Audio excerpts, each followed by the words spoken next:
end of the last show, I was about to tell you about one of the talks we had about the Glacier Girl.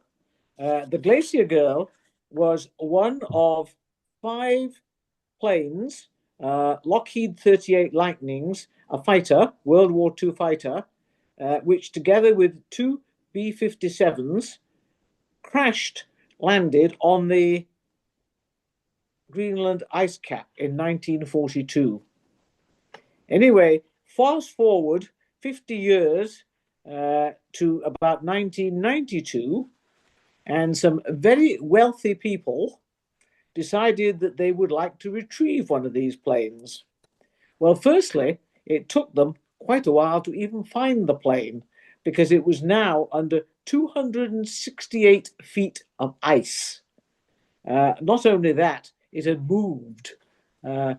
Ice glacier ice moves. Anyway, they eventually, at great cost, located it and decided to come back the next year and see if they could get it.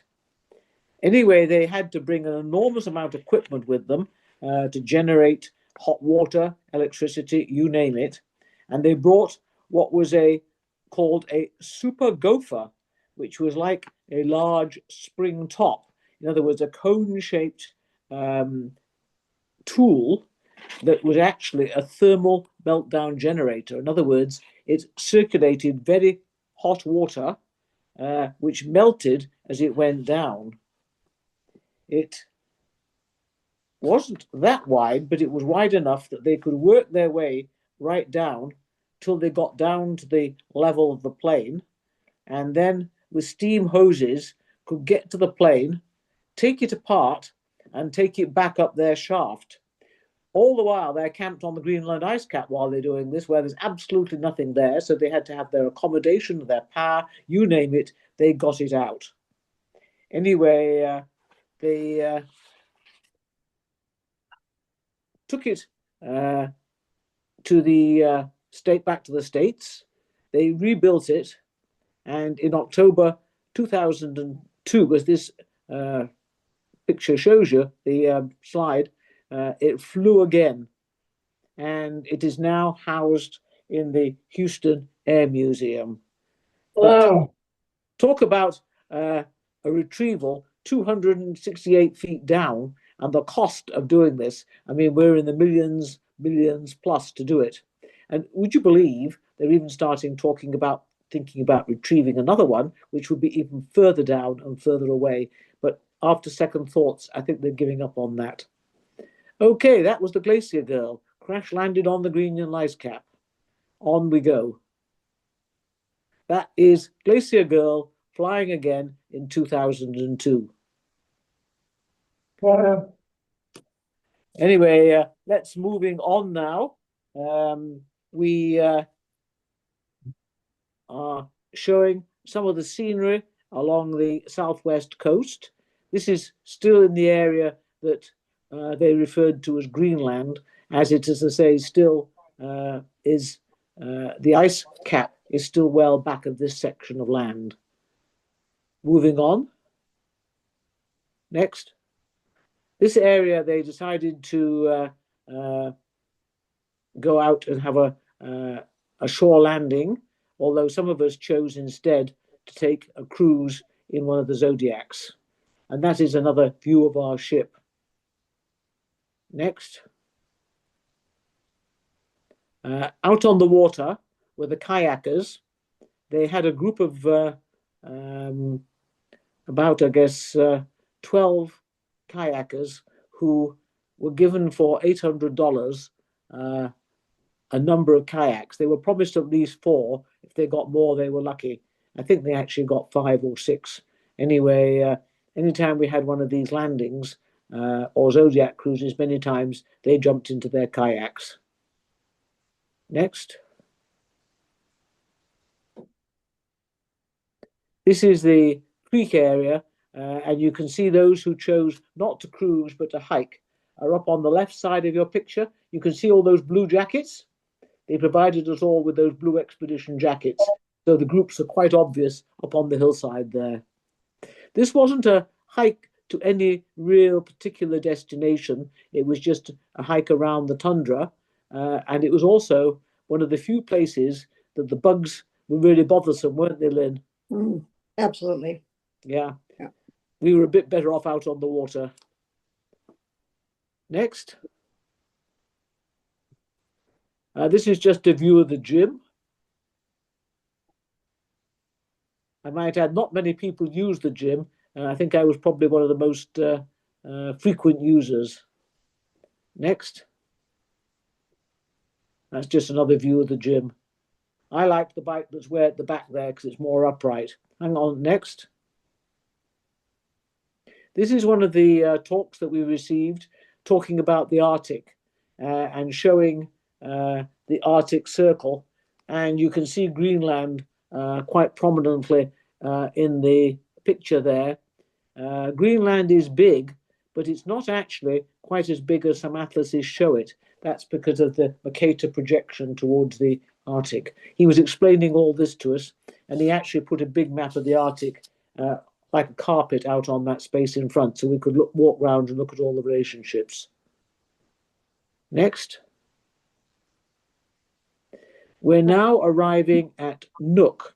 Nuuk is the capital of Greenland and has about a quarter of the population, no, slightly actually more than a quarter, nearly a half of the population. They've got about 22,000 of the 56,000 people in Nuuk. They nearly all, there are a few houses, but I would say the vast majority live in apartments. It's perched on a lot of rock.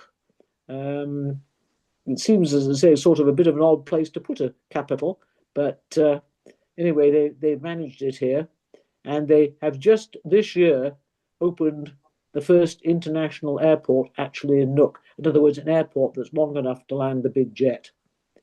Next. We are out in a bus. As soon as we landed, they loaded us onto big buses to take us on about a 2-hour, you'd say, Lynn? 2-hour tour? Sightseeing, yeah. Yeah, sightseeing tour. And then they were going to drop us off in a good location. So these are just some general views you're looking at of Nuuk. And you notice that just like in the small villages where they paint their houses different colours, they paint their apartments different colours here too. Next. Again, like everywhere else in Greenland, you can't drive very far in any direction. So boat transport is what most people use to get around or to go fishing or to go anywhere they might want to go. This is also the port where a lot of the freight coming into the country would come in.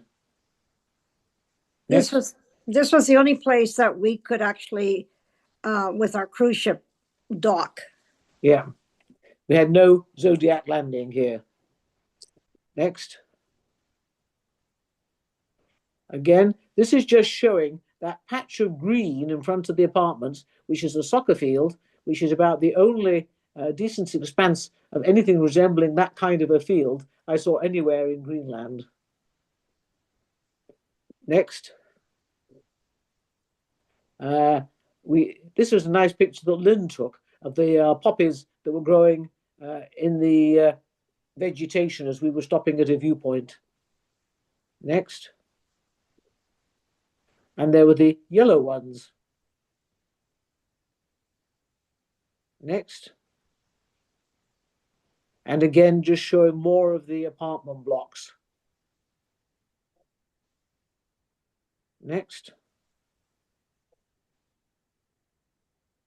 Again, more views of Nuuk. As you can see, it's nearly all apartments. There is the odd private house. There's small one on the left-hand side, but again, predominantly apartments.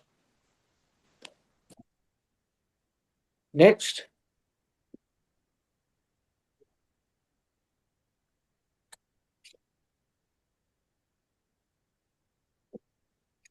This is an area that they cross-country ski, and that actually is a cross-country ski trail. They have a bridge over a road there, which you can take on your cross-country skis.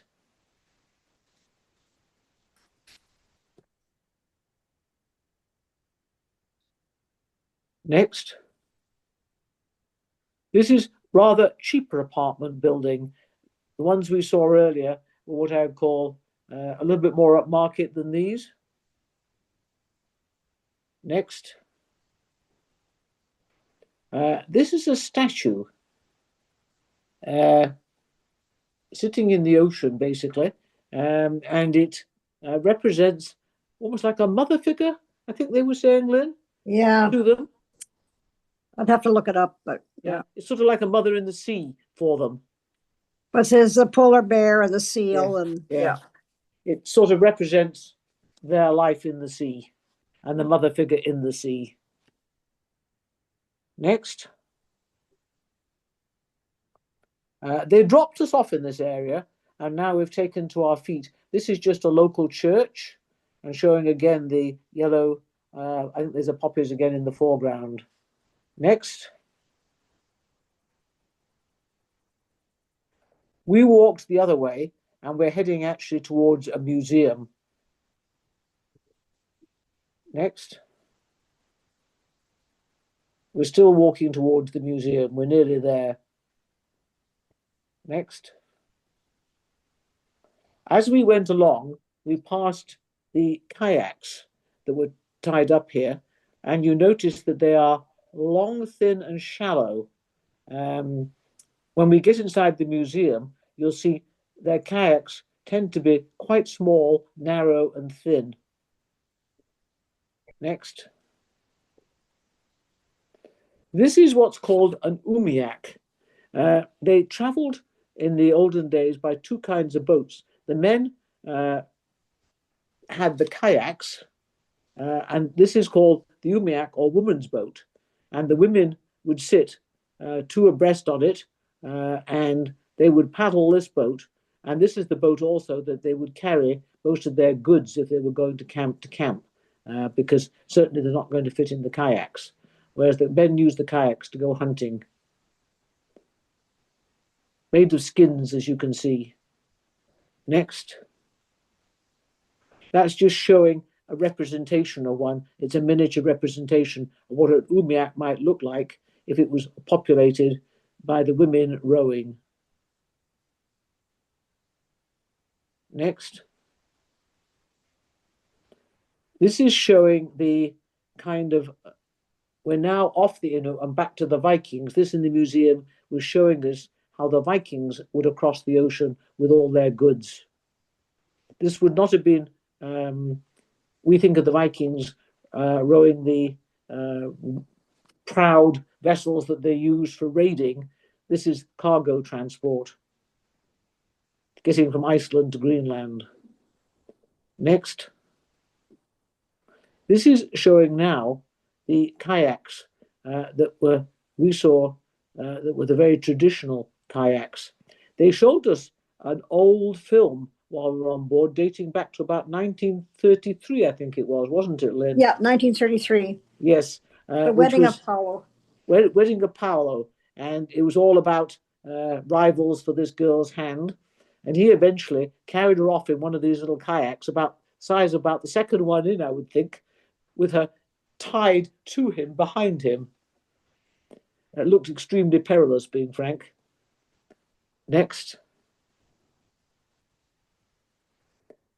This is a slide with just as a precursor explaining who these people were, because they found them in mummy form, dressed in their clothes. And they were a people that, if you enlarge the picture, you can just about see what it says about the grave chamber. And they have 4 people exhibited here who were buried about 1475. And they essentially, I guess, mummified by freezing, so that when they found them, they were totally mummified. And the next slide actually shows them. Next. And these are them fully dressed. Wow. Yeah. Next. This is just a bigger overview looking at Nook and that church that we saw, the buildings below. You see on the left side a yellow building. Nobody has to tell us if we remember our coloured buildings from the previous village we were in. That was the old hospital. Hospitals were yellow. Next. There's the third poppy, the white poppy. We saw all three colors, red, white, and yellow. And fireweed is their national flower, which is the one behind the poppy. Yeah. Alpine fireweed. Next. This is the main street of Nook.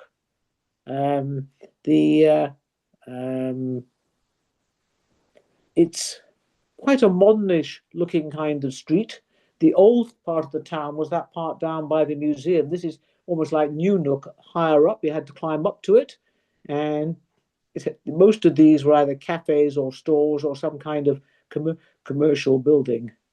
There are no parking meters, I see. Yeah. Next. This is a cafe, and the weather was a nice balmy, about what, 9 degrees, Lynn, maybe? Oh, maybe even more. Who knows? Oh, it might have been 10. Anyway, we went into this cafe for refreshments because we were going to catch a bus back to our dock. We'd been brought here at the end of our bus tour, but the dock where our boat was tied up was some distance away. It would have been about a half-hour walk if we'd wanted to walk back. So they shuttled us back. Next. That evening was talent show. And so we had the folks on board the ship, the passengers, getting up to entertain. He was mostly standing there for moral support. She was the one that was singing, not him. Next.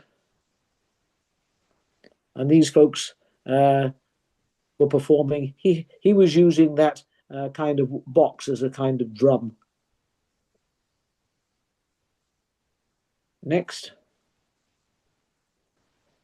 Now we're setting out from Nook in the direction of what is going to be our final landing place, which is called Kangerlussuaq. But before we actually went up that fjord, we went up another fjord to a magnificent glacier, which you can see on the right-hand side, which we're going to see very much closer up. And you can see we had a perfect day in weather for it. Next. And this is looking at the glaciers that we're going to be approaching. It actually looks quite small, that glacier, from this distance. When you get closer, you realize actually the face of that glacier is quite large. We took to our zodiacs at this point and are now starting to motor towards that glacier. Next. Just as a matter of interest, this is how we get out of the boat onto the zodiacs. You come down these steps, the zodiac ties up, there's somebody on the steps holding you, there's the guy in the boat receiving you. It's a very safe on and off the zodiac. And they're doing two at once. Next. This is showing how they're assisting that lady climb down onto the zodiac. And it was quite fast and quite efficient. Next. We're approaching the glacier now in our zodiacs. Next. Oh, the birds. Yeah. And the birds were around quite prominently, as you will see, I think in the next slide, I have them. They're in the water down below this glacier a lot. Next. That's showing the some of the birds. You can see them flying just on the water at the edge of the cliff of ice there, and sailing into view this yacht, which has nothing to do with us whatsoever. This is some other private people sailing their yacht into this fjord. There wasn't too much ice in it, so I don't think they were taking too big a risk with a boat that wasn't ice reinforced. If they go further north in Greenland, they'd be in terrible trouble. And some of those eastern fjords had a lot of pack ice, but this particular area wasn't too bad. Next. That's showing the boat and all our zodiacs floating around in the water in this area. We're getting really quite close up to this glacier. As I say, it's something you can approach relatively close. What they would do is a couple of them would go close and then back out, and then the next two would come in. Next. This is just showing our ship, the Adventure Canada. We're about to have a barbecue on the back of the stern, the back of the boat. Next. Before they did the barbecue, however, all of those that fancied it were given the opportunity for a swim in the Arctic. Polar plunge. Yes. And they tethered you to the ship so that if you were shocked by the water, they could fish you out, and you weren't going to swim very far, tethered.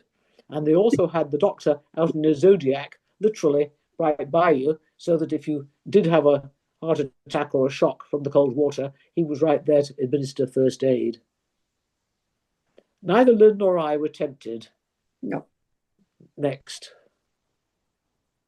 That's just another person jumping. Oh, and a photographer, of course. Yeah. Yes.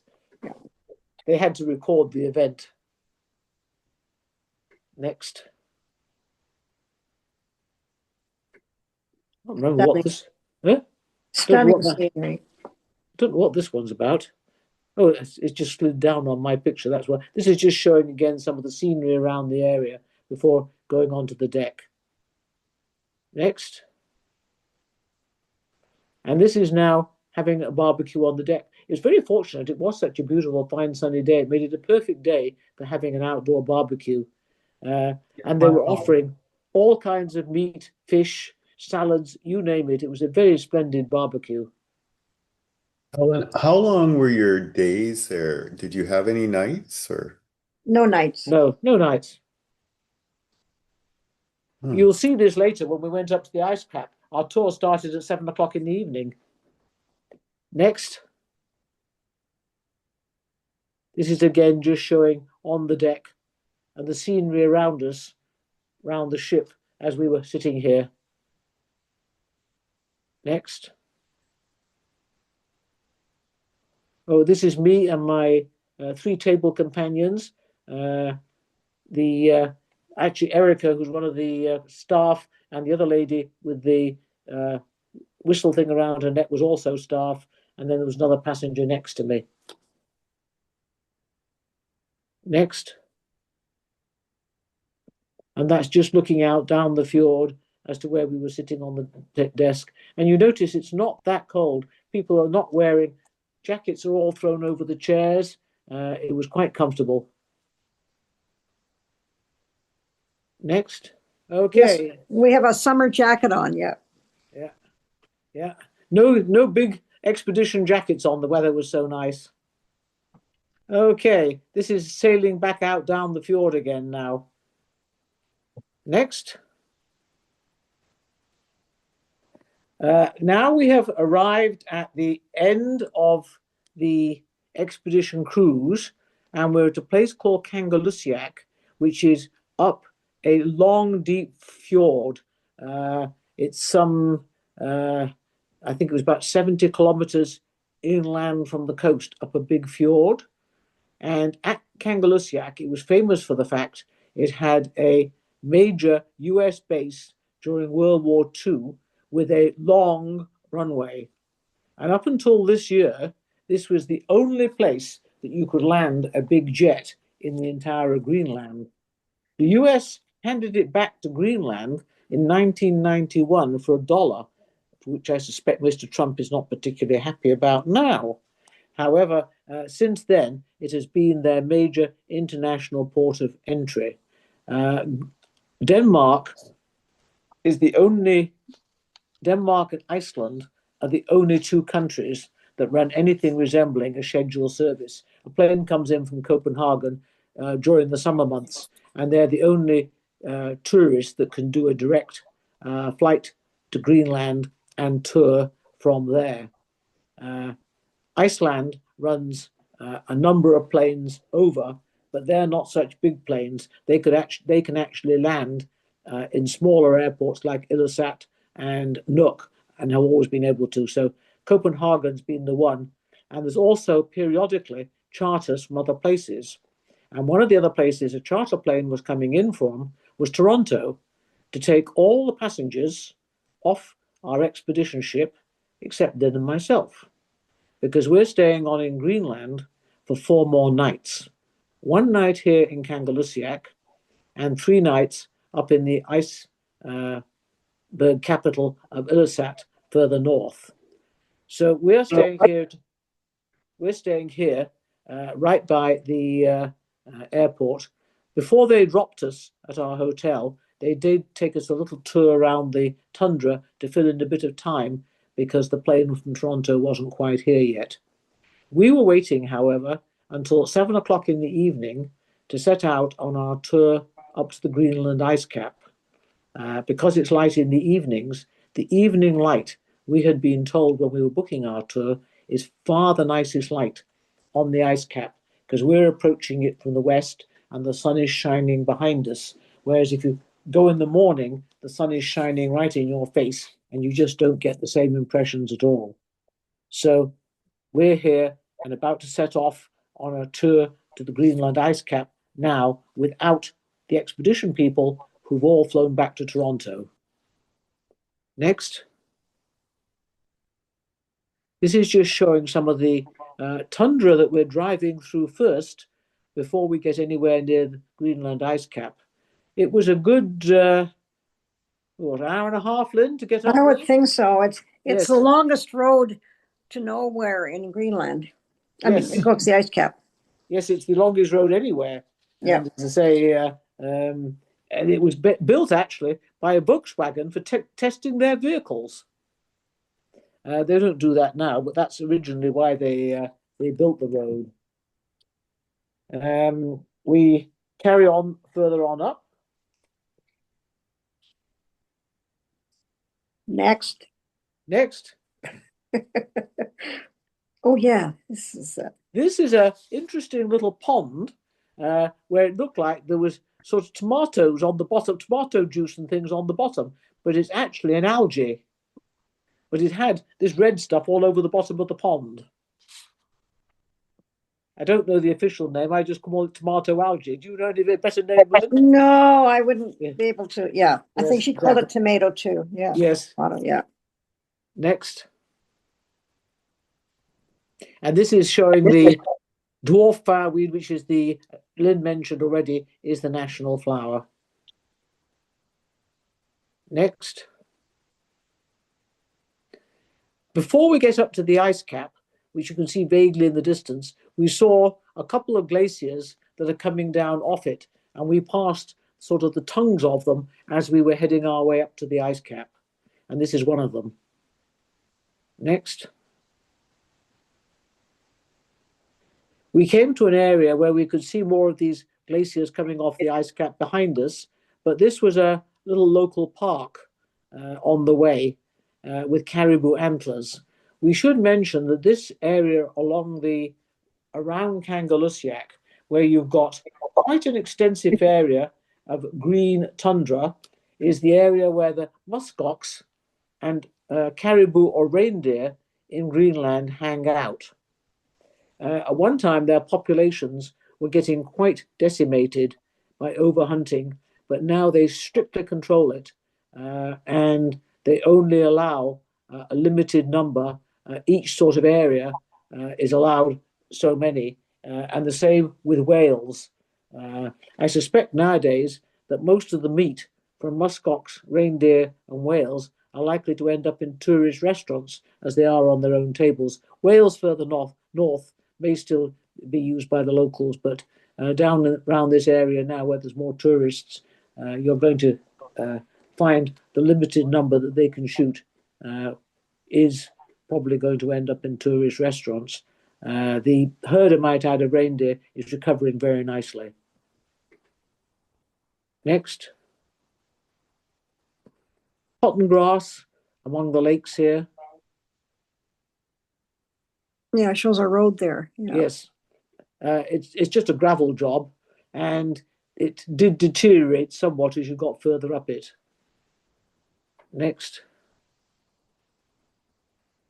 That is again showing one of the tongues of the glaciers that were to the side of us as we're driving up the road on this side.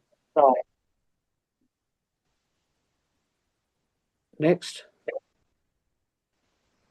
That is us, again with some harebells, I think, in front of us, with one of these tongues of glacier behind us. And that would be about 8:30, 9:30 at night. Yes. Yeah. Next. Again, just showing the scenery with the tumbling creeks on the glaciers. I just like that for a scenic flow of the land. Yeah.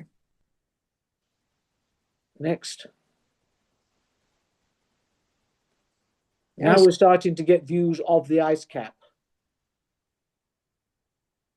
I think the ice cap is Helen, is it 80% of the country is covered with ice cap? Yes, it is. Like you say, hundreds of feet thick. Yeah. Next. Oh. And there is one of the reindeer. I managed to get a snap of one of them. But we saw about, I think, 4, but only one that was close enough to ever get a picture of it. Well. Next. This is again the cotton grass and the ice cap behind us. Beautiful scenery up here. And as Lynn says, we're probably somewhere around 9:30, 9:45 at night by now. Next. That's just showing another view of the lakes and the ice cap. Next. And there we are, standing on the ice cap. It wasn't easy walking on the ice cap. No. Wet and slippery and yucky. Yeah, yeah. Could have done with my trail crampons at this point. They were a bit heavy to pack, though, just for one excursion. Next. And that's both of us standing on the ice cap, taken by our guide.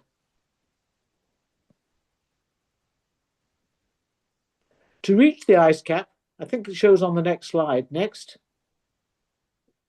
Well, that's one more of Lynn surveying the scene. And again, we're a good 10 o'clock at night now. But the light was brilliant, that evening light.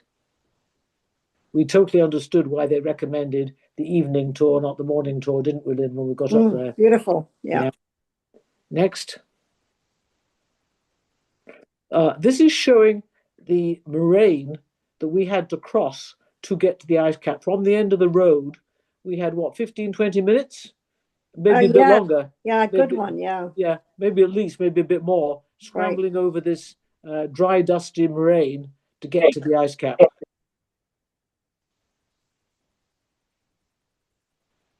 Next.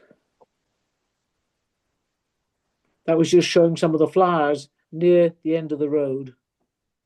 Again, the dwarf fireweed. Next. We have now left Kangalusyak and we have flown up to Ilulissat, which is in Disco Bay and is known as the iceberg capital of Greenland. It's where the big icebergs that end up in Newfoundland come from. And the town is built on rock, and there's a lot of stilts, as you can see, to manage the housing on very uneven ground. We are, having arrived, taking a walk round the town. We're on our own, and we had flown, from Kangalusyak to Ilulissat, We've flown on Greenland Air, which is just a local shuttle airline that flies around the country. It doesn't go anywhere outside it. I keep hearing somebody else talking. Is somebody not muted? Okay. Next. This is just showing again the town and the icebergs just off town, literally. The biggest ones, though, are off on the left-hand side. We'll see those later. And there's the power plant. You can just see that supplies power for the town. Next. Again, this is showing the town. And we're showing that a few people had cars, but where they're driving to, nobody knows, because you can't. I suspect the longest road is probably about 3K from one end of town to the other. Next. Equally common was a boat in your backyard, not a car. And quite a few of these duplexes type. Yes.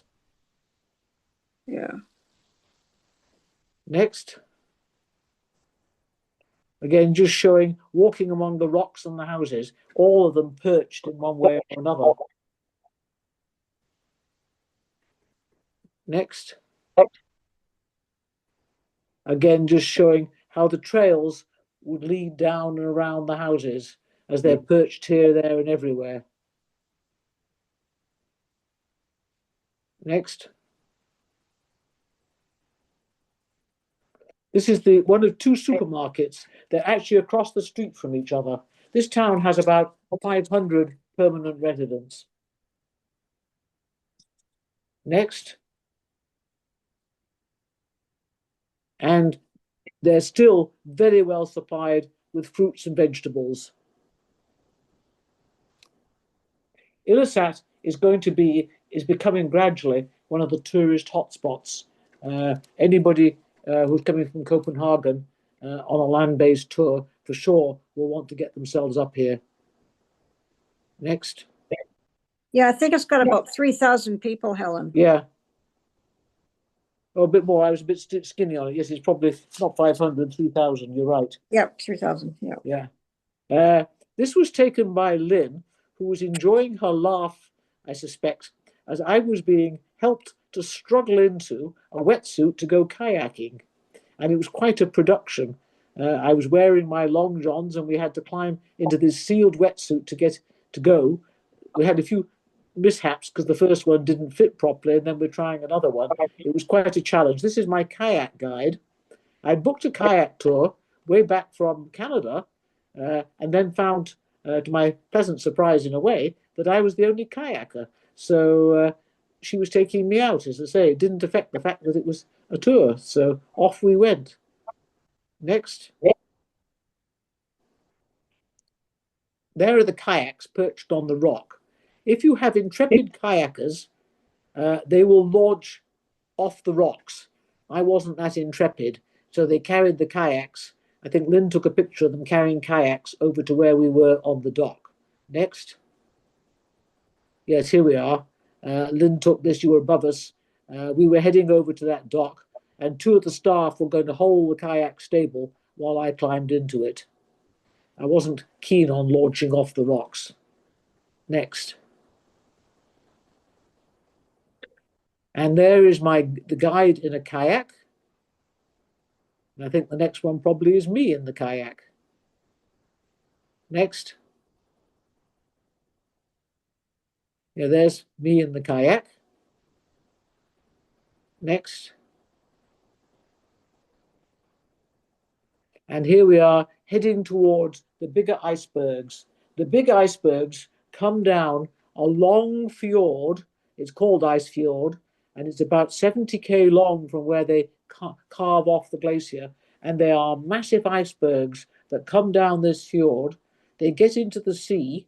They actually, some of them can ground on the bottom, and then they get pushed off and launched by the ones coming behind. And these actually go slightly north from Ice Fjord and then are swung round by the Labrador Current. And so the biggest ones survive to come all the way down to Newfoundland. Next. There you're seeing, if you look in the middle there, there's a humpback whale. We were actually going to paddle a little closer to that iceberg, but we were interrupted by humpback whales in front of us. So we actually stopped and had a whale watching expedition, which I quite enjoyed. Next. That's just showing the icebergs. Have we skipped a bit here, Wes? No. Nope. Okay. Next. Oh, that was the best shot I got of a humpback. Good one. Yeah. I couldn't get one reaching better than that. Next. And that was me. I did enjoy my kayak tour in Greenland. It was on my bucket list for this year. Next. Later that day, again, we went out on an Oh, evening. can I interrupt here? Yes. Oh, Helen? yes. Yes. While I was out, Lynn was doing other things. Okay, so Helen's out kayaking. So I'm going to the Eloisia History Museum, which is the house of Knud Rasmussen. He was from 1879 to 1933. He was Greenlandish and Danish. And he was the first European to cross the Northwest Passage via dog sled. Anyway, the house was really quite cool. And it had photos of this movie that he produced called the Wedding of Paolo. I think it was 1933 or 34. Anyway, and it had a display of kayaks and everything else. So when you went to the museum, you got a twofer.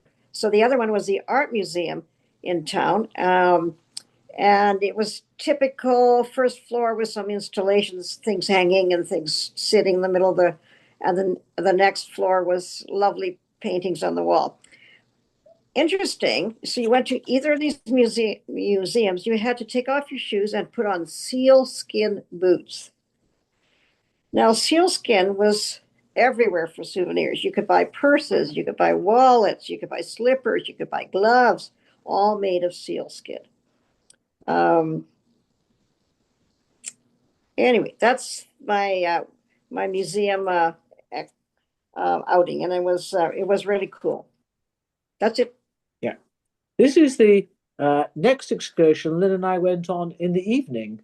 We went out on another evening excursion, going out boating among the icebergs in a powered boat as opposed to a kayak. So that is the kind of boat that we were going out in. Next. As we were heading toward the icebergs, we were going along the frontage, so to speak, of Ilulissat. And these are a couple of shots of what the frontage looked like from the water. Next. You could easily have an iceberg parked right in front of you. And this is late July. Next. Just showing again the town from the water and all these houses perched on the rocks. Next. And now we're approaching the icebergs. And that's another sightseeing boat you can see, which gives you a bit of the size of some of these icebergs when you look at them in proportion to that boat. And our next several slides now are going to be among the icebergs. Next.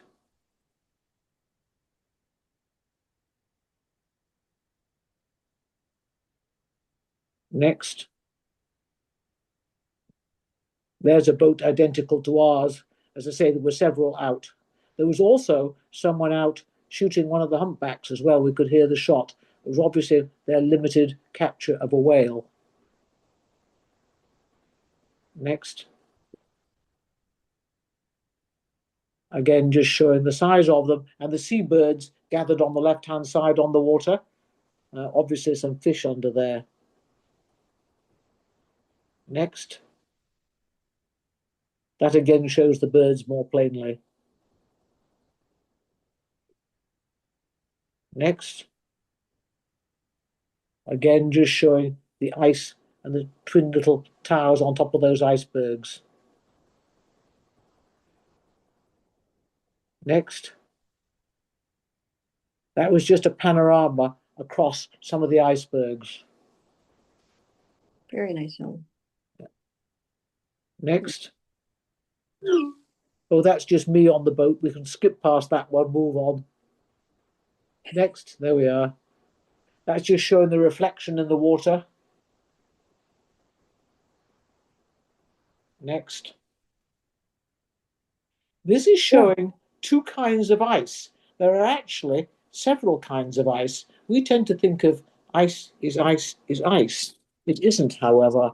And this is some of the different kinds of ice. There's apparently white ice, black ice, dirty ice, sea ice, and blue ice. This would be sea ice and white ice, I think, that we're looking at here. And they're both from the sea. Dirty ice is clearly the blue ice is the underside of a glacier. The dirty ice is the top side of a glacier that gets all the rubble on it. So we know that they have in the north a lot of words for snow. They also have a lot of words for ice as well. But that clearly showed, and they showed us these two kinds of ice quite contrasting out of the sea. Next. Sailing into view came beautiful red sail boats. These are actually a professional run photo excursions. So all the people on those boats are taking a photo tour, and they put them on these boats, and they really do add to the landscape. So the rest of us all have a lovely time taking red boats with the ice. Because it's light so much, these boats go out like around 10 o'clock, and they're out there till 3, 4 in the morning. Yeah. Because of the light. Yeah. You know. We come home about 11:30, 12, right? Yes, yes. Next. That's just showing Lovely, Helen. the sun setting. It's never going to set completely. It's just going to hover on the horizon. Because as I say, we're probably about 11 o'clock plus at night now. Yeah. Next. Beautiful, Helen. That's one of my favorites. Fantastic, yeah. Next. It's very tempting just to take a lot of photos of this red sail ship. Next. Now we're on our last day here. Hopefully we might be able to finish this tonight if I talk fairly quickly. We're heading out of town to the actual ice fjord to have a look at these icebergs in the fjord. And as we're heading out from the museum, we're heading another museum. We're heading out to this ice fjord. It's the ice museum that is at the beginning of this walk. And we were actually with a guided group here. Next. And this is just showing the beginning of the ice fjord. We're going to get better views than this. This used to be I don't know if it was Thule or, well, an Inuit historical village used to be. Yes. Sesame walking tour or something like that. Yes. In this area, we're looking at what one time, you couldn't tell though by what it was now. No. Next. To get the best views, we had to climb up onto the rocks to be able to look down on this jammed fjord, absolutely jammed with ice. Next. And as I say, big icebergs there. These are the ones that are going to float out. And as I say, eventually Newfoundland will see one or two of them. They're so jammed together here, though, they almost look like a glacier, but they aren't. They're icebergs that have fallen off and are floating down this fjord. Next. Next, here we are. Well, that's just a picture of me with them. I think there's one of Lynn next too. We took a couple of pictures of each other. Next. Yeah, we took a couple of pictures here in the ice fjord. Next. We're back at Nook, looking down at where they keep the dogs, down in the front here. We're back at the Ice Museum. We're actually standing on the roof. And from the roof, you can see those dog kennels down in front of us. They still do. That was the only dogs we saw on the whole trip. Yeah. They're moving over to snowmobiles, needless to say. They do keep them for tourists still, though. Next. And that is us standing on the roof of the Ice Fjord Museum. The museum itself had one unique features inside it, and they had 3D of some of the experience, which can be great, but it can also, some people don't I think, Make Lynn, me you liked it, nauseous. make you nauseous, some people. I liked it, Lynn didn't. You can climb up onto the roof of this ice museum and look back at the ice fjord in the background, and that you can see the path we walked down to it. Next. And that is the 3D experience inside the ice museum. And I think that brings us to the end of the slideshow. If anybody ever is tempted to go to Greenland, do be sure you have a tour of the ice cap in the evening light and a visit to Ilulissat, because those two add-ons I felt were very well worthwhile the time and trouble it took us to leave the expedition and not take the charter back to Toronto, but find our own way back. After we'd flown to Ilulissat, we flew from Ilulissat to Iceland, had a slight glitch, sort of, because the plane found when the Icelandic Air, when it got to Ilulissat to take us back to Iceland, found they had no aviation fuel on the ground. So here we have an airport with no aviation fuel. So they ended up having to fly us down to that other place we'd been at before, Kangalusiak, to get some fuel to get us back to Iceland, by which time we'd missed our Vancouver connection. So we overnighted in Reykjavik before coming back the next day. However, they did put us up for the night. Anyway, I thought it was a really fantastic trip and I thoroughly enjoyed it. Yeah. Yeah. And we would be glad to entertain any questions. Just email us or talk to us, and highly recommend Adventure Canada. Yeah. And we had a very nice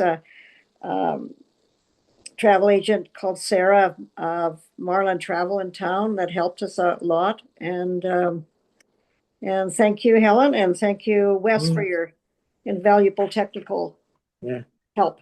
Yeah, thanks, Wes. Very much appreciated. Yeah. Still have a few minutes left if anyone wants to unmute and ask a question. So. I'm just wondering, you guys, what did they use for heat in these little communities? Well, we saw the power plant in Ilulissat, so I would imagine it's probably some kind of oil type product that's going to be burnt there in that power plant to generate the power. Oh, okay. Is there a lot of fish eaten like year round in Greenland? Yes. That's primary source of protein, I suppose. Well, until Westerners came, it was predominantly that fish, seal meat, and whale meat, and they were nearly all eaten raw. One of the things we saw in Paolo's wedding was them eating it raw, didn't we, Lynn? It gave us the true experience. Right. How was it? How was it, Lynn? Not. You didn't try it. I'm disappointed. And I'm disappointed you didn't have to swim either. But no, I know. You would have loved it, Andy. Yeah. So about hunting, the Greenlanders are allowed to hunt a certain quota of muskox, which we did see. We heard from a distance, caribou and seals, as you know, whales. And the quota recently was 7 humpback whales a year for the whole country and 14 fin whales for the whole country. So you get your tag and you know where you're going, and you have to have your proper license for your rifle and all that stuff. So, yeah. Seals, I don't think were quite so tightly quoted, and fish had no quotas at all. So I suspect fish was very high. Halibut was very plentiful in the area, wasn't it? Oh, downstairs for you. Yeah. Jolly good show. Good. One. Very interesting. Yeah. Are you going to use it? Yeah. Oh, by the way, if anybody's missed it and would like to see it on a larger screen, I'm redoing the slideshow for CALS in February. Also, fine arts. Yeah. We'll advertise that. Yeah. Unshamedly advertise it. Yeah. Okay. Thanks, Wes, again. If there's no further questions, I'll end it here.